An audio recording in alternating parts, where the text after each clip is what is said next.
జోగులాంబ గద్వాల జిల్లా వడ్డేపల్లి మున్సిపాలిటీలో ఆసక్తికర పరిణామాలు చోటు చేసుకున్నాయి. ఆల్ ఇండియా ఫార్వర్డ్ బ్లాక్ పార్టీపై గెలుపొందిన వడ్డేపల్లి శ్రీనివాసులు వర్గానికి చెందిన వార్డు సభ్యులు ముఖ్యమంత్రి రేవంత్ రెడ్డిని కలిశారు. మున్సిపాలిటీ అభివృద్ధి కోసం సీఎంను కలిసినట్లు ఆయన తెలిపారు. వడ్డేపల్లి మున్సిపాలిటీలో గెలుపొందిన 8 మంది కౌన్సిలర్లు కాంగ్రెస్ పార్టీకి మద్దతు ఇస్తారని, పార్టీలో చేరడం లేదని ఏఐఎస్ఎఫ్బీ నాయకుడు శ్రీనివాసులు స్పష్టం చేశారు.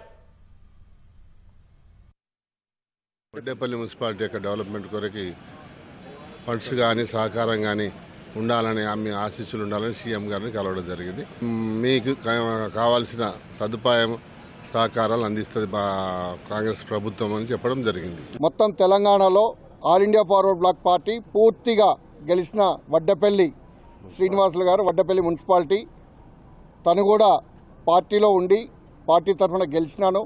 ఒకసారి సీఎం గారిని కలిసేసి మాకు మద్దతు అడుగుతాము, మా మున్సిపాలిటీ అభివృద్ధి కోసం కలుస్తామని చెప్పేసి తను కూడా కలవడం జరిగింది. అంతేగాని ఎవరో ఊహించుకున్నట్టుగా పార్టీలు మారుతున్నారనే ఊహలు తప్పు అని చెప్పేసి తెలియజేస్తున్నాం.